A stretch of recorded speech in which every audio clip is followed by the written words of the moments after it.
Bonjour. Donc pour ce 5e cours de civilisation latine, le sujet d'aujourd'hui va être l'amour à Rome. Le cours va se dérouler en 2 parties.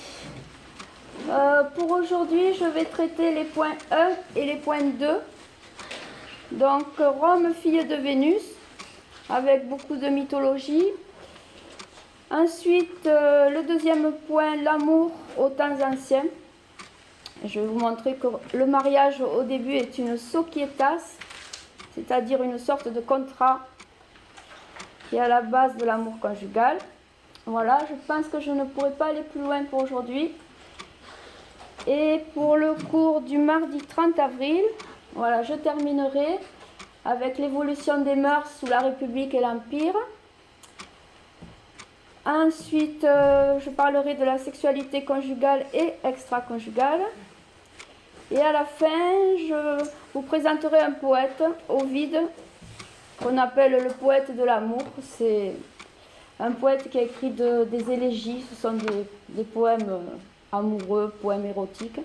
Voilà, donc je présenterai rapidement ce poète. Si j'ai le temps, quelques textes, sinon un peu plus vite.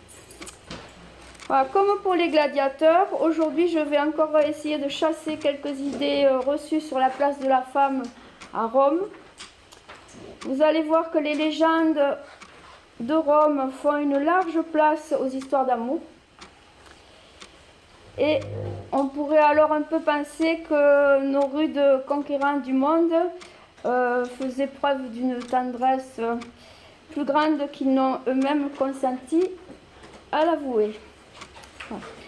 Donc je commence aujourd'hui là mon premier point avec, je vais vous parler beaucoup de la déesse Vénus, de son importance dans les légendes de la fondation de Rome et dans son culte aussi évidemment à Rome. Voilà. Donc la première idée, c'est que Rome est la fille de Vénus. La ville de Rome serait fille de Vénus. Parce que l'histoire de la cité est tout entière liée à cette déesse. Alors, je vais vous rappeler quelques informations que je vous ai données à mon premier cours sur les origines de la cité. Bon, j'ai repris le même arbre généalogique que je vous avais présenté en pointant, vous voyez, la déesse Vénus à la racine de l'arbre et aussi un autre dieu, le dieu Mars, voilà, qui sont les dieux fondateurs de Rome. Donc je vous réexplique un petit peu ces romans d'amour qui sont à l'origine de la cité. Donc vous vous souvenez, je vais repartir en bas, Romulus, qui fonde Rome, voilà, le dernier. Mais dans son arbre généalogique, il y a du monde. Voilà. Son père, le dieu Mars, Arès chez les Grecs, je vous ai fait la concordance au tableau, qui est tombé amoureux de Rhea Silvia, qui avait été faite prêtresse de Vesta par son oncle Amulius, qui avait pris le pouvoir à la place de Numitor, le frère. Bon, bien qu'elle soit une prêtresse de Vesta, Mars est tombé amoureux d'elle, est allé la visiter et sont nés les jumeaux. Voilà, donc ça c'est ce que je vous ai expliqué dans mon premier cours. Donc Romulus, déjà né de la passion d'un dieu et d'une mortelle. Je remonte un peu plus haut, Énée. Alors Énée, c'est celui qui a fondé, qui est arrivé dans le Latium, qui est parti de Troie, qui était en flammes, et qui a fondé la première ville, l'Avinium, dans le Latium. Regardez de qui Énée est le fils, rien que ça, de Vénus, déesse de l'amour. Donc le premier roman d'amour, en fait, il commence en haut de mon arbre, par la déesse Vénus même. Voilà. Alors, que va-t-il arriver à Vénus? Je vous ai fait un schéma des histoires d'amour. Donc, vous allez partir du cœur. Voilà. Passez par là, là, et Romulus. Ça va? Alors, je remonte, c'était un peu mon arbre là, mais là, c'est un simplifié avec les histoires d'amour. Donc je pars de la première histoire d'amour des temps jadis. Donc vous allez retrouver Vénus, qui est la mère d'Énée, le fondateur du peuple latin. Et pour faire Énée, elle a trouvé un très beau jeune homme, parce que Vénus, c'est la déesse de l'amour. Elle est mariée contre son gré au dieu le plus laid de la mythologie. Elle est mariée à Héphaïstos Vulcain. Héphaïstos en grec, Vulcain chez les Romains. Donc c'est un dieu boiteux, c'est le dieu forgeron, si vous vous souvenez bien. Voilà. Bon, mais elle est mariée avec lui, mais les aventures extra-conjugales, elle connaît.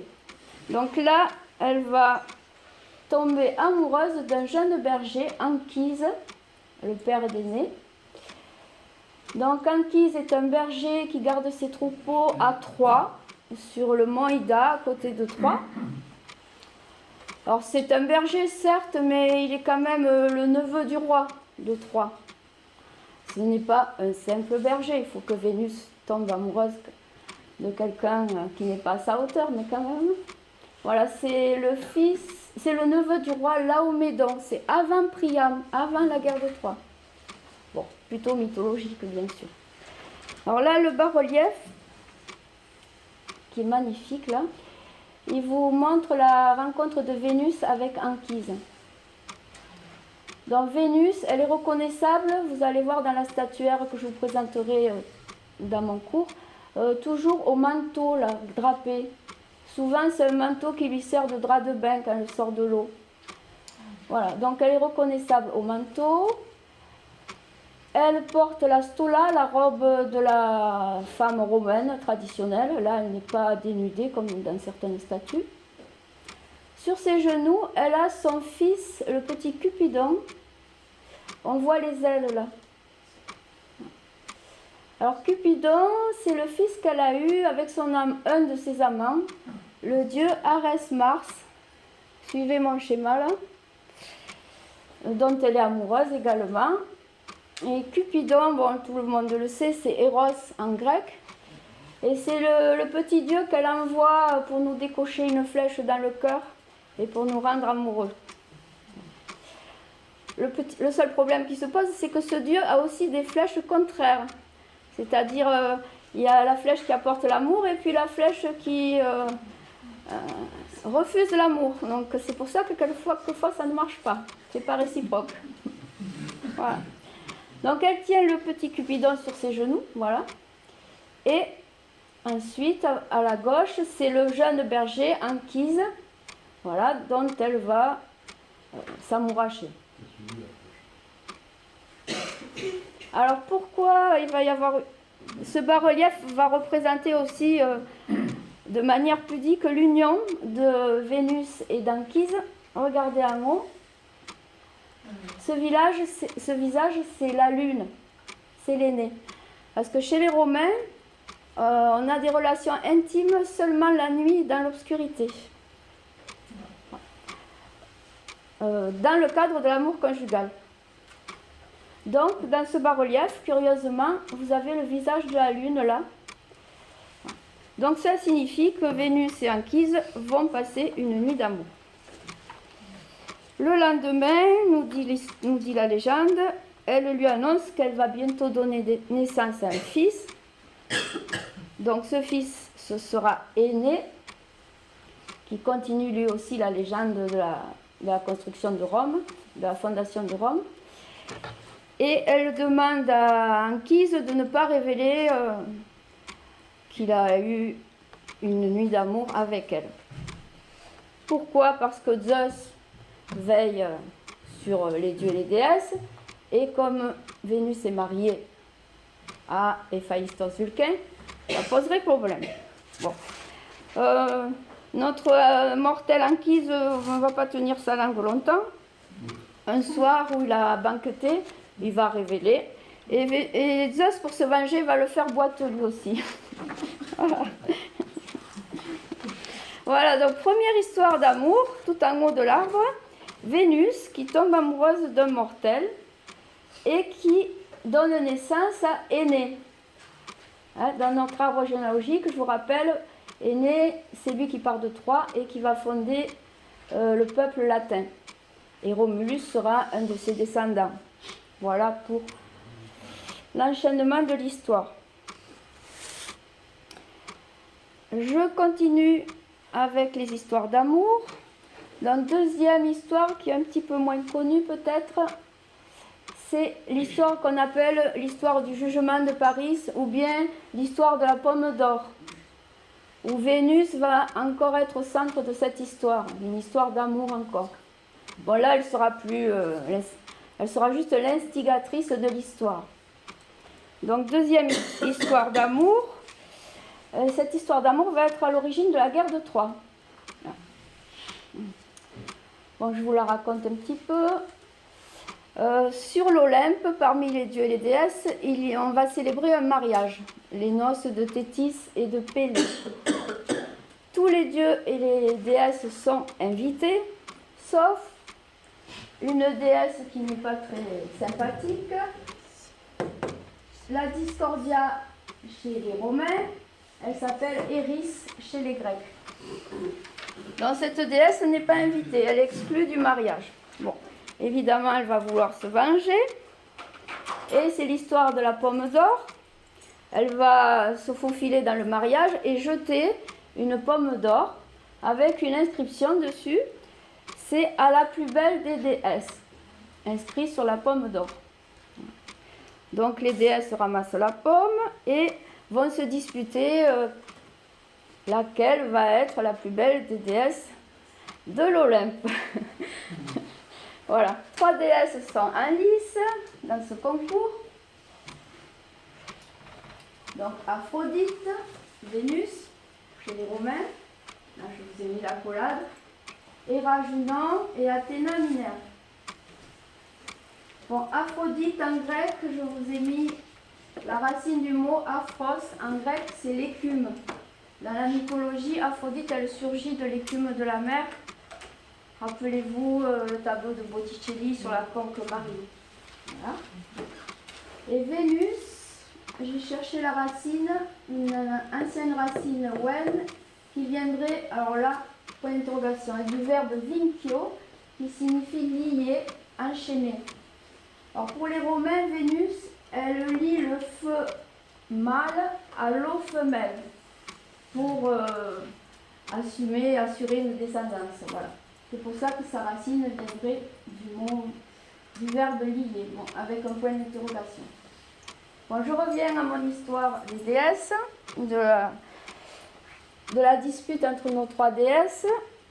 Bon, Zeus n'est pas content, les déesses gâchent le mariage, elles se disputent, il faut trouver une solution. Donc Zeus n'arrive pas à le départager, bon, surtout on ne veut pas se mêler de ça.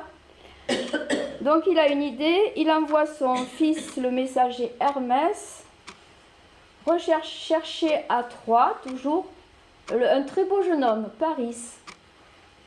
Voilà. C'est le fils du roi de Troie, Priam, c'est le frère d'Hector dans la guerre de Troie. Donc il envoie chercher Paris, et Paris doit trancher. Voilà, il doit dire quelle est la plus belle des déesses parmi les 3. Bon, les déesses vont un peu tricher. Elles vont chacune promettre quelque chose à Paris. Donc, Héra Junon va lui proposer la souveraineté sur tous les hommes. Athéna Minerve va lui offrir la victoire à la guerre. Et Vénus Aphrodite, regardez, va lui offrir... Oh, je suis désolée. Vénus Aphrodite va lui offrir l'amour de la plus belle des femmes de Grèce, Hélène. Hélène, c'est la femme du roi de Sparte, Ménélas. Donc Paris, le jeune homme, le jeune prince, va trancher. Et à qui il va céder, bien sûr, c'est à Vénus Aphrodite, puisqu'il va choisir l'amour de la plus belle des femmes de Grèce. Bon, dans l'histoire de la guerre de Troie, Paris, avec son frère Hector, vont en ambassade à Sparte, et c'est là où il rencontre Hélène, puisqu'elle est la femme du roi de Sparte. Et Paris enlève Hélène. Voilà. Et ce serait la cause mythologique de la guerre de Troie, l'enlèvement d'Hélène par le fils du roi de Troie, Paris. Voilà. Donc Vénus, là, encore à l'origine des histoires d'amour qui vont contribuer à la fondation de Rome. Donc je voulais raconter aussi la dernière, lors de mon premier cours, Énée habite Troie, il est à Troie puisqu'il est le fils d'Anchise qui est lui-même à Troie. Et excusez-moi, je me trouble.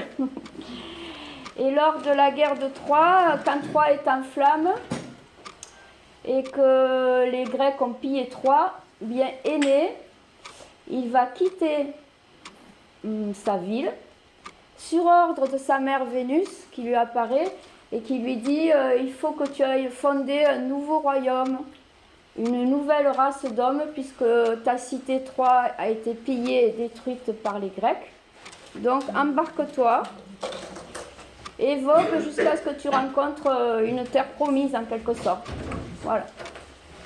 Donc sur l'ordre de Vénus, Énée quitte Troie avec pour mission d'aller fonder un nouvel empire. Donc encore une histoire d'amour, hein, je répète. Première histoire d'amour, Vénus-Anchise.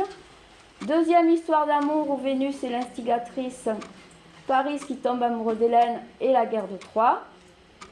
Et Énée qui va quitter Troie pour aller nous fonder l'Empire romain. Voilà.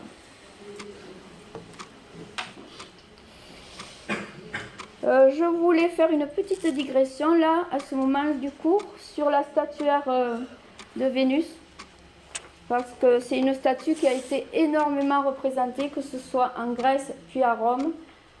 Voilà. On en a tout un panel de statues de Vénus, donc je voulais faire une petite digression de l'histoire de l'art, là, puis je reprendrai mon cours à l'arrivée d'Énée dans le Latium. Alors, ces statues de Vénus, voilà, je vous en ai mis deux là, mais après, je vais en commenter quelques-unes de plus. Ce qu'on a, nous, actuellement, ce sont essentiellement des copies romaines de statues plus anciennes, de statues grecques, d'accord ?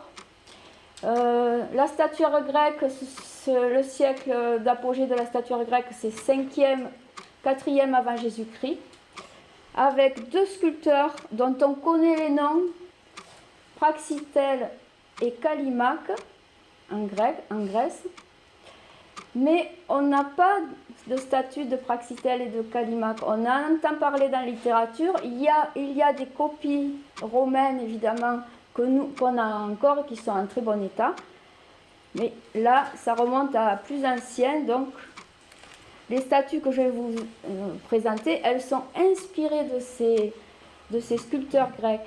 Voilà, je répète, Praxitèle et Callimaque. Donc les statues de Vénus, elles ont toutes une particularité. On pourrait y mettre une épithète. Je vous les ai mis là. Alors, une statue qu'on retrouve le plus souvent, et regardez ce qu'elle tient dans la main. Ce n'est pas une balle, c'est la pomme. Pensez à l'histoire d'amour que je viens de vous raconter. D'accord ? La plus belle des déesses. Voilà. Et on ne le remarque pas quelquefois. Celle d'à côté, c'est plus discret, là. Mais elle est là, la pomme aussi. Vous voyez ? Donc, cette statue à la pomme, c'est la statue de la Vénus Victrix. Bon, j'ai mis quelques mots latins. Victrix, victorieuse.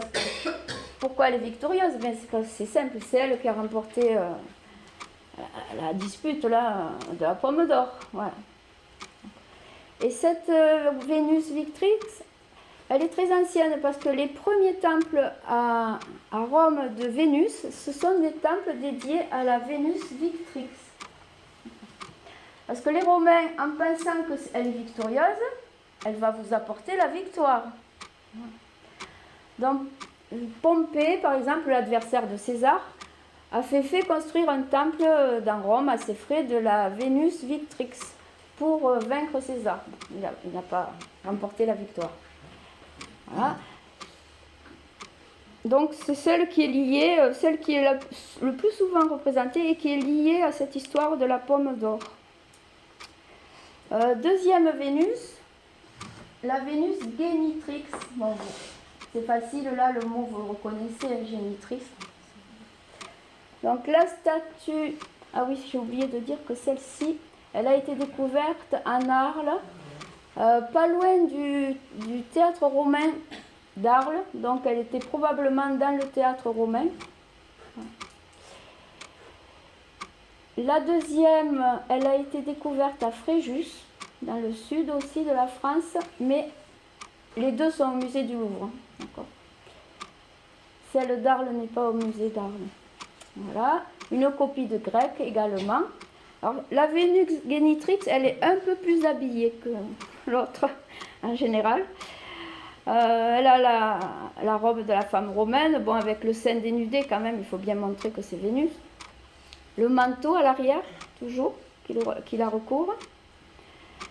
Là, bon, elle tient la pomme dans la main, mais c'est quand même un type de la Vénus Génitrix, plus que la Vénus Victrix, celle-ci. Hein. Mais bon, la pomme est là. Alors, Jules César, je vais vous raconter la petite histoire quand même, parce que là, elle est assez sympa. Jules César, il appartient à la gens Julia. Je vous l'avais dit dans mon cours sur la dynastie julio-claudienne. La gens, c'est la grande famille, hein, les ancêtres, etc. Donc, il appartient à la gens Julia, une vieille famille de la noblesse romaine. Mais il prétendait que dans son arbre généalogique, il y avait Vénus. Alors pourquoi? Vous allez voir. Regardez le fils d'aîné, dont je vous avais raconté l'histoire la dernière fois. Regardez son nom, Yule, en sachant qu'en latin le I et le J sont la même, vous voyez, enfin, la même lettre. Voilà. Donc juste ce petit détail qui faisait que Jules César a toujours prétendu, dans ses discours, même on l'a retrouvé, qu'il descendait grâce à Yule, à son ancêtre Yule, de Vénus, tout simplement. Et le temple qui se trouve sur le forum, là, actuellement, il y a 3 colonnes qui restent. C'est le temple que César avait, sur le forum romain, que César avait dédié à la Vénus Génitrix, en l'honneur de sa famille.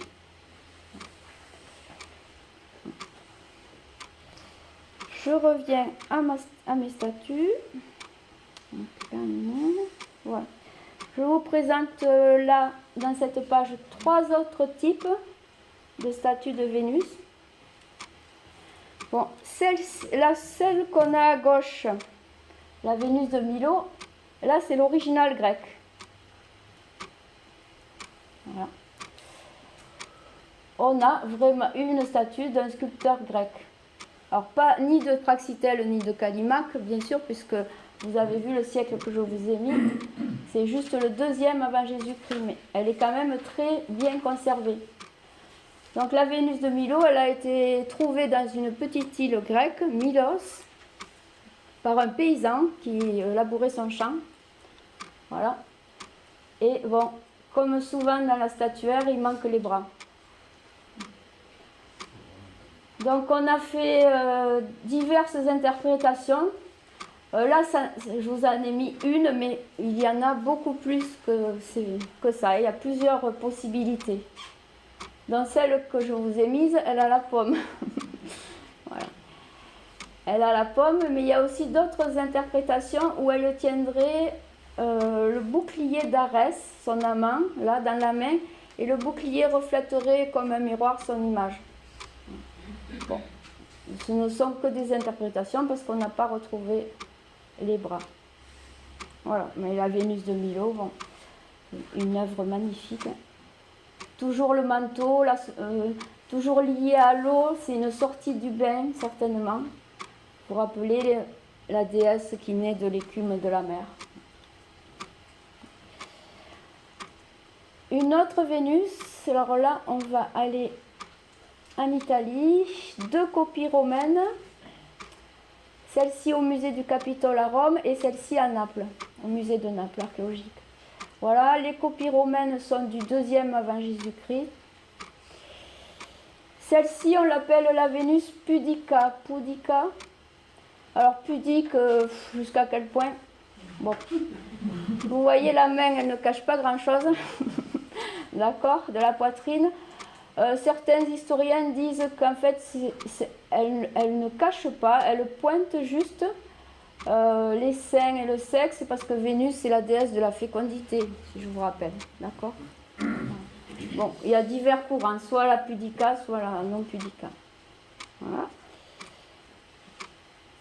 Alors, celle-ci, qu'on rencontre assez souvent aussi sous plusieurs formes, celle-ci, on l'appelle la Vénus calipige. Je vous ai mis un peu d'étymologie. Alors, cali, bon, kalos en grec, c'est la beau. Et pige, ce sont les fesses. D'accord? Puguer. Voilà. Donc, toujours un rapport avec l'eau, avec cette Vénus calipige, parce que ce ne sont pas ses fesses qu'elle regarde, c'est le reflet de ses fesses dans l'eau. D'accord? C'est pour ça qu'elle est tournée. Voilà. Donc, elle se mire dans l'eau, là, toujours l'histoire de l'eau avec cette déesse. Donc, celle-ci se trouve au musée archéologique de Naples, où il y a vraiment des œuvres merveilleuses. Et la dernière Vénus que je vais vous présenter, c'est ma préférée. Celle-ci, elle est très originale, vraiment très très originale. Celle-ci, elle se trouve au musée archéologique de Naples également, et elle a été déterrée, elle a été excavée du site de Pompéi. Dans Pompéi, il y a une maison qui s'appelle la maison de la Vénus au bikini d'or. Mais la Vénus, évidemment, elle n'est plus dans la maison, elle est au musée archéologique. Alors, au musée archéologique de Naples, si vous allez un jour le visiter, il vous faut aller au premier étage, parce qu'il y a ce que les Italiens appellent le cabinet secret. C'est une pièce dédiée à des œuvres érotiques. Voilà. Et donc cette Vénus s'y trouve. Alors il y a des fresques de Pompéi, les fresques de la maison des prostituées qui sont reproduites dans cette pièce, dans ce cabinet secret. Il y a des statues de Priape aussi.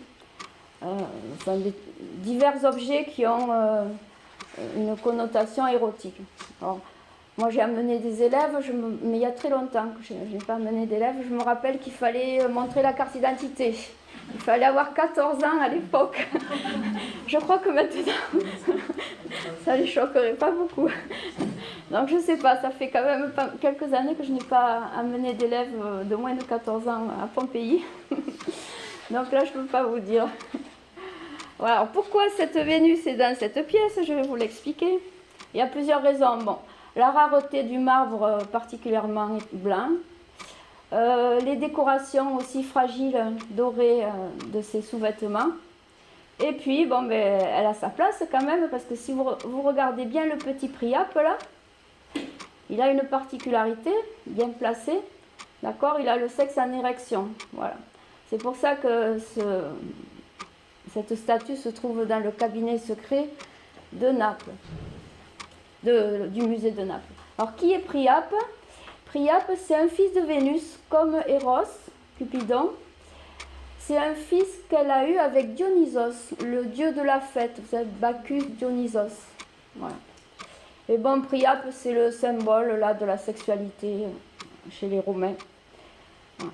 Donc là, vous avez Vénus avec son fils Priape.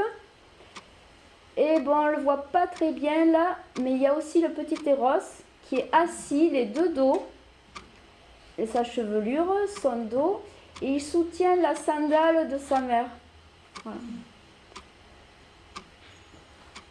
Alors cette œuvre, bon, elle est Elle est magnifique pour plusieurs raisons.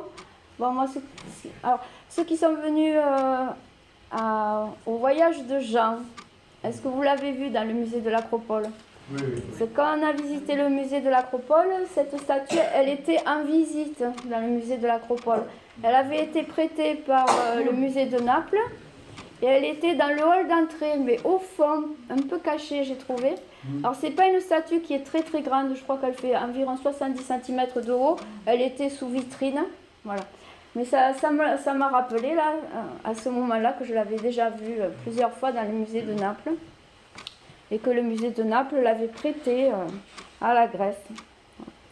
Donc bon, ce qui est admirable, bon, c'est la blancheur du marbre hein, qui montre une peau de Vénus blanche comme la neige. La blancheur du marbre, elle est d'autant plus étincelante qu'elle contraste avec ce qui est rare dans la statuaire, des sous-vêtements en quelque sorte de Vénus. Hein. Voilà, puis bon, ça nous donne une idée des sous-vêtements de la femme romaine, parce qu'il n'y a pas de traité de l'injurie hein, à l'époque. Donc on a les fresques d'une villa qui montrent des joueuses de bal avec un bandeau. Elles sont en maillot de bain en forme un bandeau qui tient lieu de soutien-gorge ainsi un bas de maillot, mais on n'a pas grand-chose. Voilà.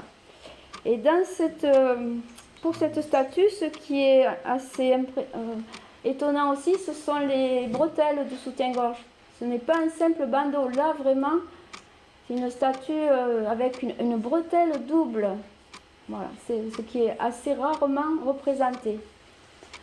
Alors bon, ce qui apporte une impression de sensualité, c'est que le soutien-gorge, il est constitué de petits carrés avec des motifs à l'intérieur en forme de croix qui, bien sûr, laissent transparaître la blancheur de la peau. Donc ce qui accentue quand même la sensualité de la statue, là, qui est déjà assez forte. Elle a un collier d'or avec des rayons. Des sortes de brassards, là, des bracelets de bras et un bracelet de poignet. Bon, ça, chez les Romaines, ça se retrouve. Le soutien-gorge est lié, le bas du soutien-gorge, du diaphragme de la Vénus, est relié à une sorte de bijou qui couvre le nombril. Voilà.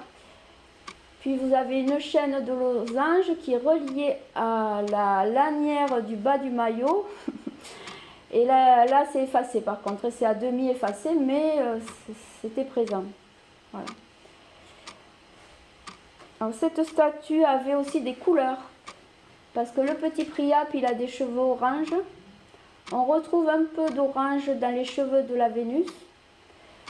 Les yeux étaient bleus irisés, certainement, parce qu'il y a aussi quelques touches de bleu. Les lèvres rouges, voilà, et dans la statue était également colorée, ce à quoi on pense toujours Rome, le marbre blanc, etc. Mais en fait, il y avait des couleurs. Voilà. Et si je descends un peu, elle a une sandale avec des lacets autour de la cheville qui sont assez effacés, toujours dorés. Voilà. Et le petit Eros qui lui soutient le pied parce qu'elle est en train de délier sa sandale. C'est un type de statuaire qu'on retrouve. Cette statue, elle a été copiée. Il y en a un bronze, il y a une statue en terre cuite aussi qui a été retrouvée de notre Vénus à la sandale, là, déliant la sandale. C'est un des thèmes, là, c'est le dernier que je vous ai mis.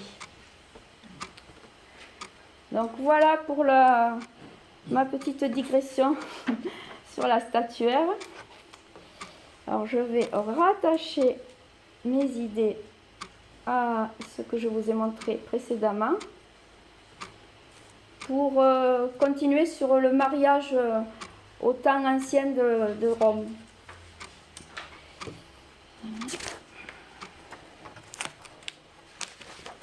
Donc je reprends mon histoire d'amour, mes histoires d'amour.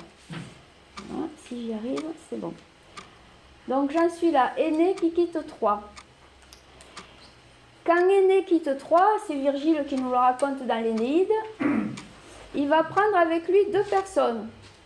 il va prendre son vieux père, Anchise, qui est boiteux, je vous rappelle. Dans les mosaïques, Énée est représenté en portant son père sur ses épaules. Voilà. Et à sa main, il aura son fils, le petit Yule Ascagne, qui va fonder Albe la Longue. Qu'il ne prend pas, évidemment, il ne prend pas la mère d'Ascagne Yule qui reste sur le rivage, il ne prend pas Créuse. Pourquoi? Parce que, voilà, il faut sauver son père, son ancêtre et son descendant. Ensuite, peu importe. Voilà. Énée va arriver dans le Latium, mais entre-temps, il s'arrête à Carthage, où il y a une nouvelle histoire d'amour, ou de passion, là, très forte, entre Énée et la reine de Carthage, Didon. Mais là aussi, il est rappelé à l'ordre par sa mère Vénus. Tu ne vas pas t'attarder trop longtemps à ta passion amoureuse avec Didon, car tu as une mission. Et Didon ne fait pas partie de ce qu'on pourrait appeler l'amour conjugal, en quelque sorte. Donc l'histoire d'amour, de passion avec Didon, voilà, il faut la laisser. Didon se suicide au départ d'Énée, je vous rappelle, tout le monde connaît cette grande histoire. Et Énée va arriver dans le Latium, la province du Latium, où il y a le roi Latinus. Et il va épouser évidemment la fille du roi Latinus, qui s'appelle Lavinia. Et il va créer la ville qui va se trouver à côté de la future Rome, Lavinium, de par sa femme, du nom de sa femme, Lavinia. Alors, ce que je voudrais vous expliquer maintenant, c'est qu'en fait, le mariage avec Lavinia, vous voyez, c'est une union politique. Lavinia, elle a déjà un fiancé, hein, ça ne va pas très bien se passer, mais bon, le père de Lavinia va la marier à Énée. Pourquoi? Mais voilà, c'est ce que les Romains ils appellent une societas. C'est une sorte de contrat, mais ce n'est pas un contrat écrit, c'est un contrat tacite qui va unir deux alliés, deux socii, ça signifie allié en latin. Voilà, et c'est pour ça que je rattache cette histoire d'Énée, vous voyez, à la mentalité romaine des premiers temps, quand il s'agit de l'amour conjugal. Alors les Romains, ils n'aiment pas trop, enfin ils aiment Vénus, mais ils en ont peur. Ils préfèrent se dire qu'ils sont fils d'Énée, c'est plus rassurant que fils de Vénus. Vénus, c'est la passion, voilà, c'est dangereux. Voilà, donc j'en arrive à mon idée de mariage des premiers temps. Je vais vous montrer le petit lexique de mots latins que j'ai préparé pour essayer de vous faire entrer dans cette mentalité-là de l'amour conjugal des premiers temps. Donc voilà, c'est une societas, le mariage, c'est une alliance entre des socii, des alliés. Alors il ne faut pas considérer que la femme était, bon, elle avait une place, certes, mais il faut les considérer à égalité, mais pas sur tous les plans, pas sur le plan juridique, le plan politique, mais dans le mariage, oui, ce seraient des sortes d'alliés. Et Énée, il répond à ce mot-là que je viens de vous mettre en premier, à la pietas. La pietas, rien à voir avec la piété religieuse. C'est l'affection filiale, c'est le devoir vis-à-vis de sa lignée. Et aussi, c'est le devoir vis-à-vis de la cité. Il faut reproduire la race de citoyens.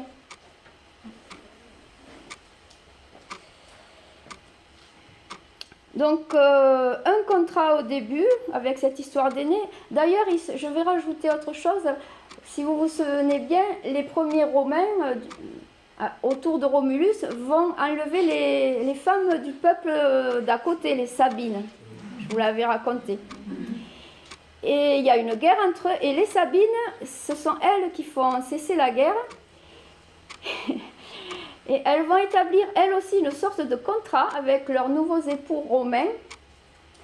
Elles vont dire, si vous voulez qu'on reste avec vous, d'accord, on va être vos épouses, mais les tâches serviles, on va les donner aux esclaves. Donc, à partir de là, la femme romaine ne pénètre jamais dans la cuisine, ne nettoie jamais la maison, elle a des esclaves. Alors, vous allez me dire, ah, mais que fait-elle? Bon, elle a deux tâches. Elle a la tâche d'élever les enfants et de filer la laine. Voilà. Dans les premiers temps. Donc, depuis, mesdames, depuis l'histoire des Sabines, on n'a pas à faire des tâches serviles à la maison.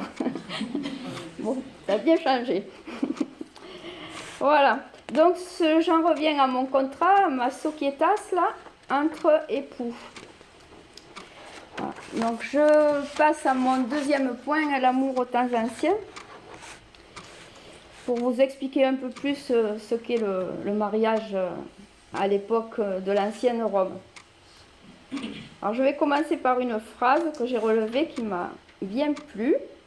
C'est un homme politique, un censeur, qui dit devant l'Assemblée des citoyens la phrase suivante. Écoutez bien. Le mariage est une source de tracas. Nous le savons tous. Il n'en faut pas moins se marier, et il ajoute par civisme. Voilà. Donc c'est l'idée que je viens de vous présenter. Le mariage, il a deux buts. Continuer la lignée familiale, mais aussi perpétuer la caste des citoyens.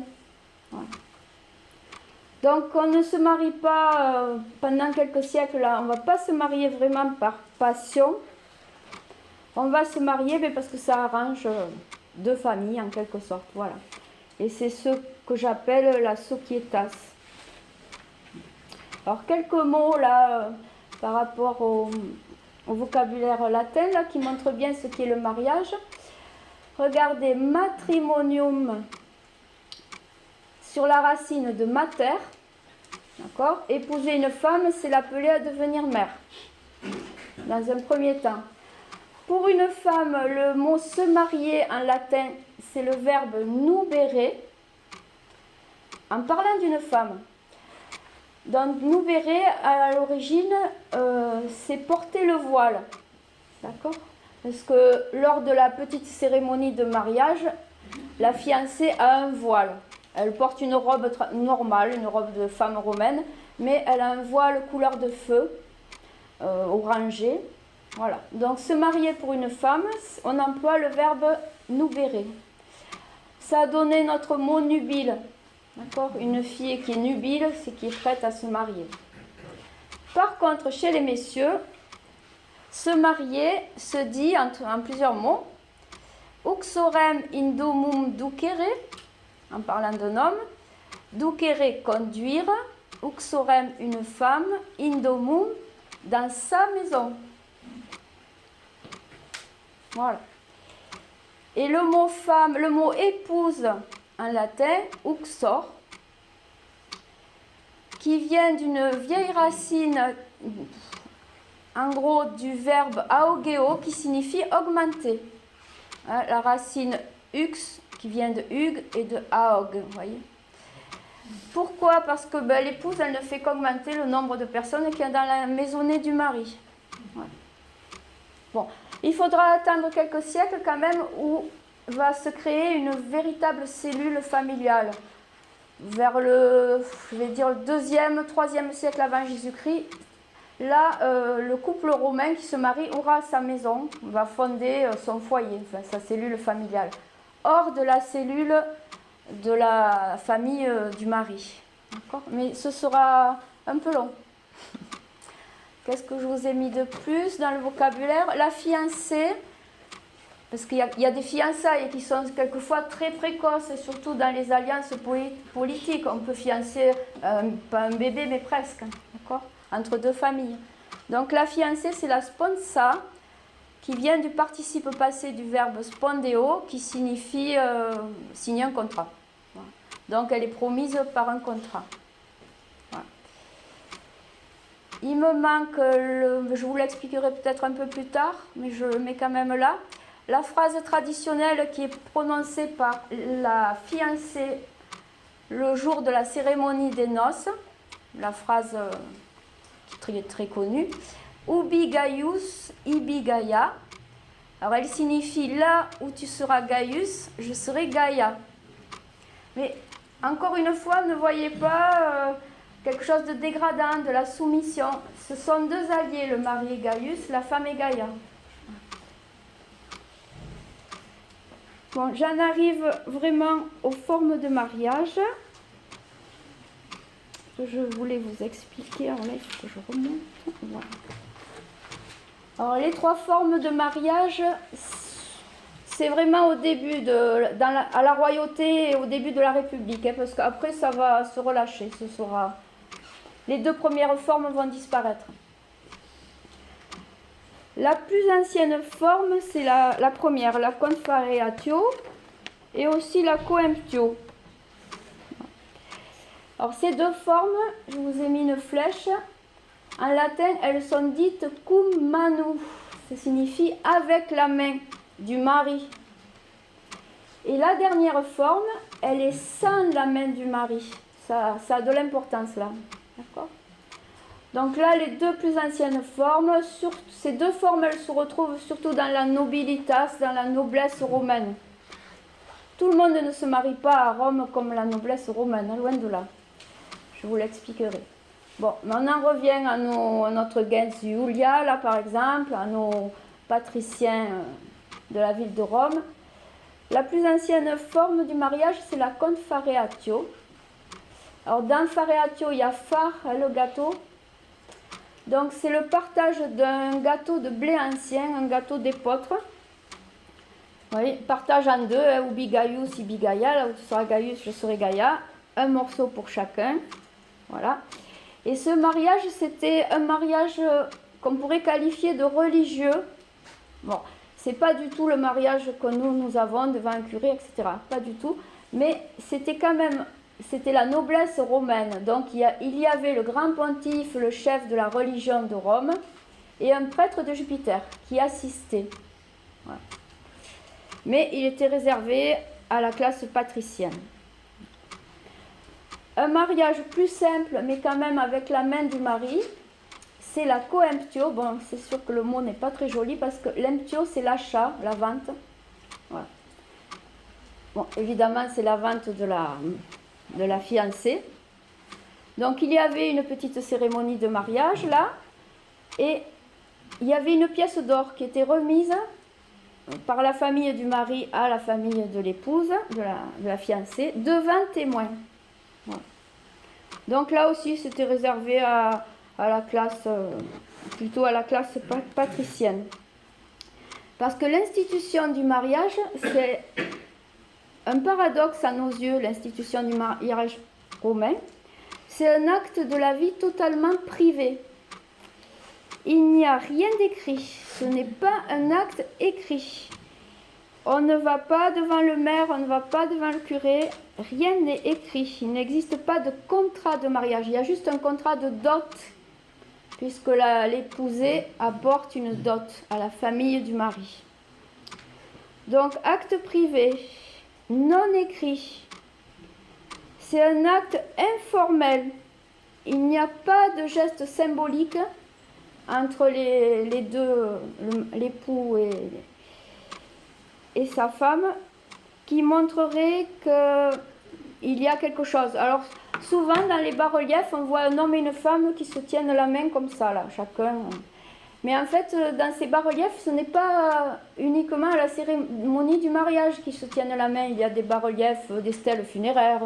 Donc, même il n'y a même pas se tenir la main, ce n'est pas représentatif, ce n'est pas un geste symbolique en rigueur dans le mariage. Il y a la bague de la fiancée, une bague de fer que l'époux remet à la fiancée et qu'elle met à l'annulaire gauche, puisque traditionnellement on dit toujours que l'annulaire gauche est relié au cœur, etc. Bon. Le marié n'a pas de bague, par contre, il n'y a pas d'échange. Voilà. Donc c'est un acte informel. Alors vous allez me dire, bon, quand il y a un litige après le mariage, eh bien on en appelle au témoin.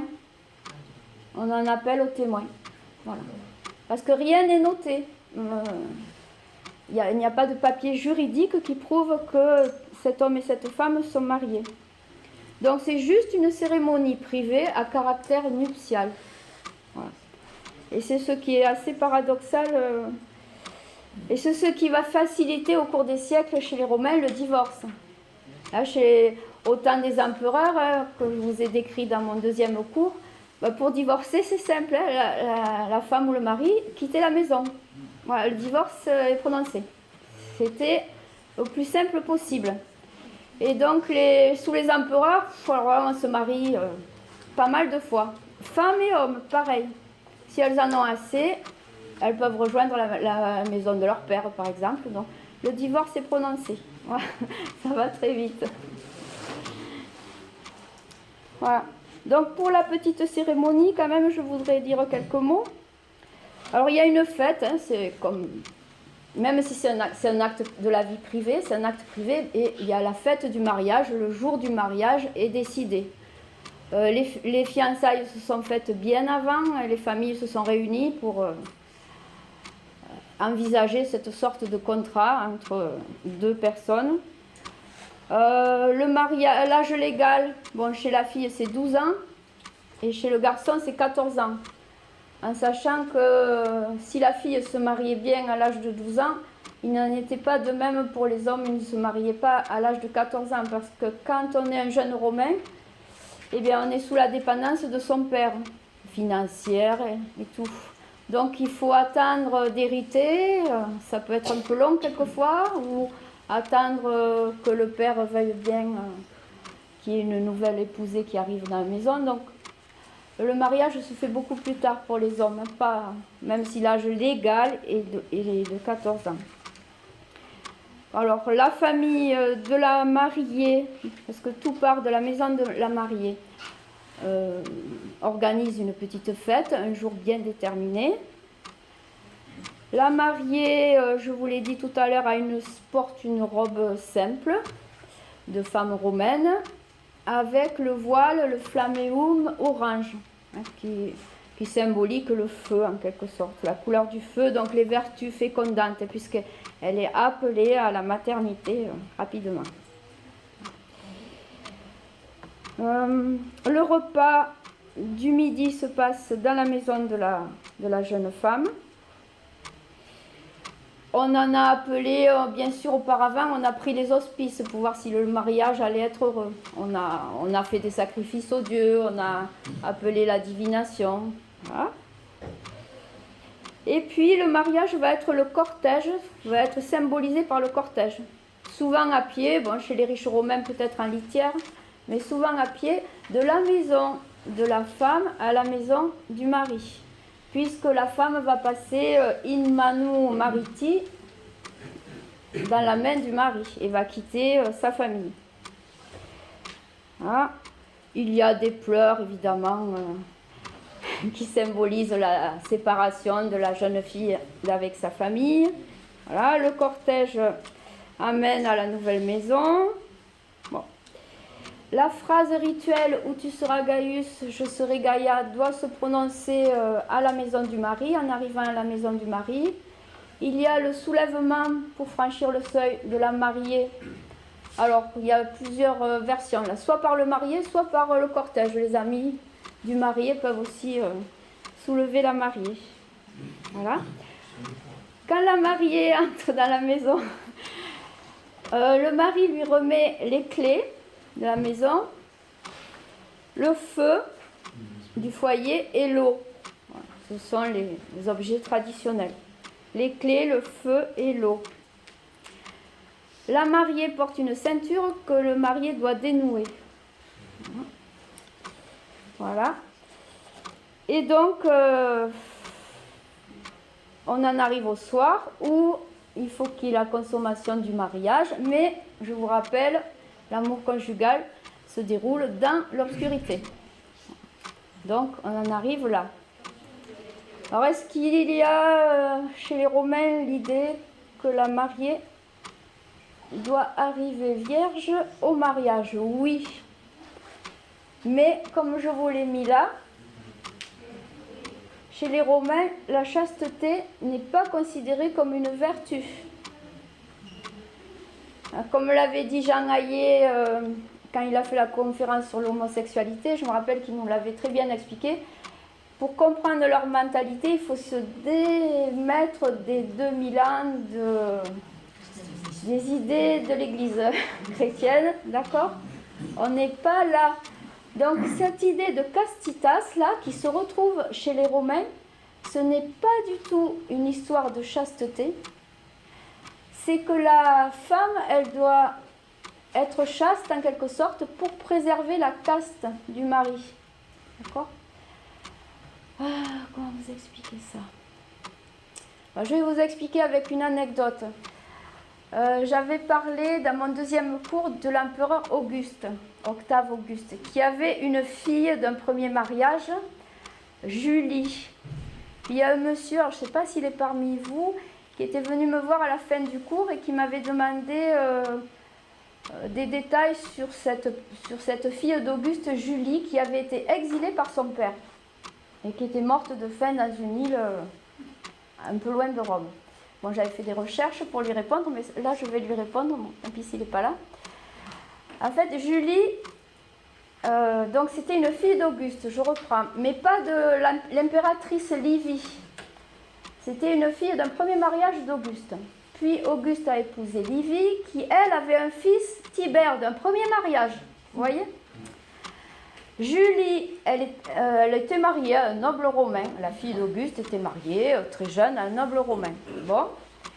Puis son père a voulu la marier à son meilleur lieutenant, Agrippa, qui avait son âge. Donc Julie, elle divorce du premier mari. Elle se marie avec Agrippa, deuxième mari. Elle fait 3 fils à Agrippa. Elle a Germanicus, Drusus et Gaius. Bon, très bien. Et puis Julie... Agrippa meurt à la guerre, son père la marie avec qui? Avec le fils de sa femme, avec Tibère. Et elle va être l'impératrice sous Tibère, elle va être la femme de Tibère. Et Julie a de nombreux amants. Elle est réputée pour être une femme qui fait des frasques pas possibles. Et qu'est-ce qu'elle disait par rapport à la castitas? Je vais vous dire sa phrase. Elle disait... Quand la cale du navire est pleine, je peux prendre des passagers. Donc, ce que si ça signifie, quand je suis enceinte, je peux très bien avoir tous les amants que je veux. Puisque je préserve, puisque je suis enceinte de mon mari, j'en suis sûre. Voilà, je préserve, vous voyez, la castitas. D'accord?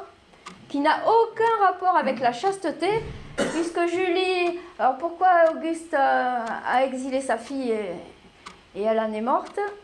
Eh bien parce que, bon alors ça c'est Tite-Livre qui raconte ça, elle avait des amants et puis elle avait tellement provoqué son père qu'elle avait fait venir un amant dans les rostres, là où les rostres c'est un bâtiment du Forum romain où il y avait les séances des assemblées. Donc elle avait été prise en flagrant délit là-dedans. Donc son père, exilé. Voilà. Donc tout ça pour vous expliquer le concept de castitas qui n'est pas du tout à rapprocher à notre mot. Voilà. Donc si la fiancée était vierge pour le mariage, tant mieux. Si elle avait eu quelques aventures, il n'y avait pas, comme dans certaines sociétés, vous savez, l'épreuve du drap blanc. Donc, allons prouver la virginité. C'était difficile. Voilà. Pour ce cours. Bon, mais là, je suis à... Ah non, j'ai pas passé sur la dernière forme de mariage. Attendez, j'ai encore une minute. Ah, je n'y arrive pas, ce truc-là. Hop, hop, hop. Alors, le mariage le plus fréquent, c'est sans la main du monsieur, sans la main du mari. Voilà. Parce que vous allez me dire, mais chez le peuple, chez les agriculteurs, chez les paysans, comment ça se passait? Mais c'était un mariage per usum, ça signifie par usage. C'était une sorte de concubinage, voilà, avec consentement mutuel. Et si la femme était pendant la première année, si la femme était retournée chez son père 3 nuits, eh bien le mari n'avait pas la manou. C'était le père qui gardait la main. Puisqu'il faut toujours un tuteur. Hein. Chez les Romains, ce sont d'éternels mineurs, les femmes. Donc il faut quand même un tuteur. Mais bon, la femme n'avait pas l'emprise du mari. Le père avait l'emprise sur la dot également là, dans le cinéma. Voilà ce que je voulais vous raconter pour aujourd'hui.